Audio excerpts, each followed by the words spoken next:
maintenant, on va écouter un extrait sonore d'un feuilleton radiophonique policier très célèbre, signé Furax, 1956. On est dans l'âge d'or du feuilleton radiophonique d'après-guerre, même du feuilleton radiophonique policier, qui est un genre qui aura connu des chefs-d'œuvre en radio. Et puis, signé Furax a la particularité d'appartenir aussi au genre comique. Dac va y exceller. Donc c'est cette période qui va se refermer dans les années 60 parce que la télévision va prendre le dessus sur la radio. Les horaires d'écoute de la radio vont être bouleversés par cette télévision et donc l'écoute du feuilleton quotidien le soir va progressivement s'amenuiser et puis ce sont d'autres formats radiophoniques qui prendront la place.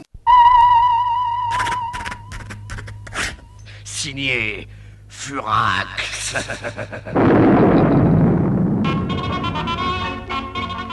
Signé Furax, le 4e épisode du feuilleton quotidien de Pierre Dac et Francis Blanche.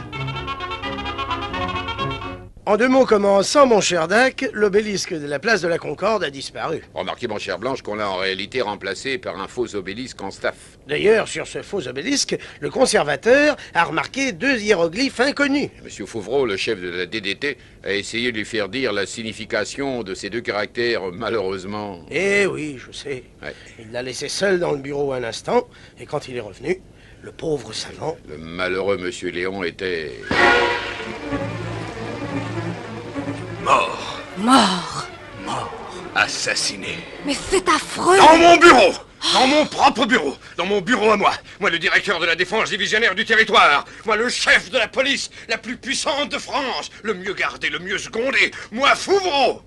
On vient me zigouiller un type sur le nez. Bon Dieu, le bon sang de Crénon, le 1000 millions. Le sacré bon sang, le saleté. Oh, et bien sûr, il n'a pas écrit. Il a sûrement écrit. Mais regardez, mademoiselle Fiotte, le bloc a disparu.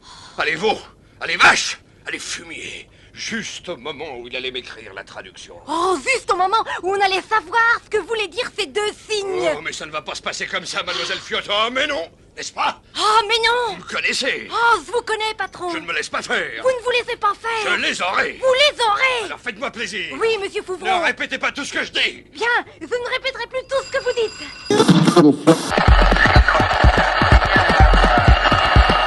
La mise en perspective des 2 extraits sonores que vous pouvez écouter, celui de Ménie Grégoire sur Radio Luxembourg à la fin des années 70, mais son émission commence dans les années 60, et celui de Brigitte Lahaie sur RMC, permet un petit peu de suivre le fil de ce qu'on appelle l'interactivité en radio, ou le format de la libre antenne. Ménie Grégoire invente un genre.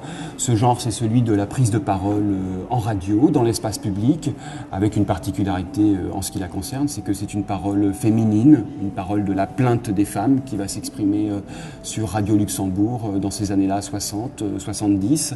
Et elle a trouvé d'une certaine façon une poursuite, quelqu'un qui lui succède dans la personne de Brigitte Lahaie sur RMC, qui elle aussi propose une émission en journée de libre antenne, cette fois-ci moins tournée vers les femmes que vers les hommes. Voilà, c'est peut-être ça la nouveauté.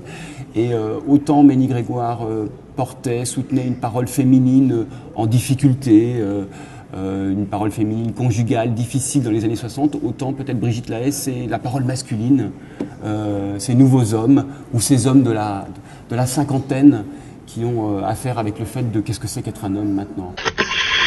Allô? Oui, allô? Allô, bonjour monsieur. Bonjour madame. Moi j'ai rencontré une femme. Ça a été, si vous voulez, non pas le coup de foudre, mais j'ai senti une grande attirance vers elle. Quel âge aviez-vous? L'un et l'autre. J'avais 30 ans. Vous étiez évidemment jamais marié? Si, j'étais marié. Ah bon? Bah, vous m'avez pas dit. Ah si, j'étais marié. J'avais 2 enfants, elle en avait un. Voilà, c'est une rencontre entre des gens mariés au bureau. C'est ça.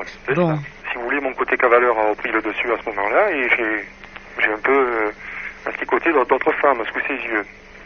À ce moment. Ben. Comment? Rien, je manifeste en tant que femme. Oui. Bah écoutez, non, je reconnais qu'à l'époque, j'étais un peu cavaleur. Un peu cavaleur. Et votre légitime épouse ne disait rien? Ben elle n'a jamais su. Elle n'a jamais rien su. Non. Quel bonheur. Je papillonnais. Je papillonnais. Vous savez, maintenant j'ai 45 ans, donc je vous parle avec des yeux différents. L'amour, on en apprend toujours plus quand on en parle. RMC, la haie, l'amour et vous. Bonjour Eurydice. Bonjour. Bonjour, vous êtes maman d'un petit bébé de 11 mois. Oui, c'est ça. Et vous avez perdu votre désir. Tout à fait. Et je sais pas trop comment faire. Je m'étais fait draguer par un jeune homme qui je plaisais beaucoup. Et du coup, je m'étais dit que peut-être ça m'aiderait à me débloquer. Donc j'ai vu ce jeune homme et ça ne m'a pas débloqué du tout. Donc en fait, c'est pour votre mari que vous n'avez plus de désir. Ouais, c'est ça le problème. Oui. Ouais. C'est le problème et la solution. C'est-à-dire que c'est le père de votre enfant qui n'est plus un objet sexuel. En fait, je me disais à peu près la même chose, mais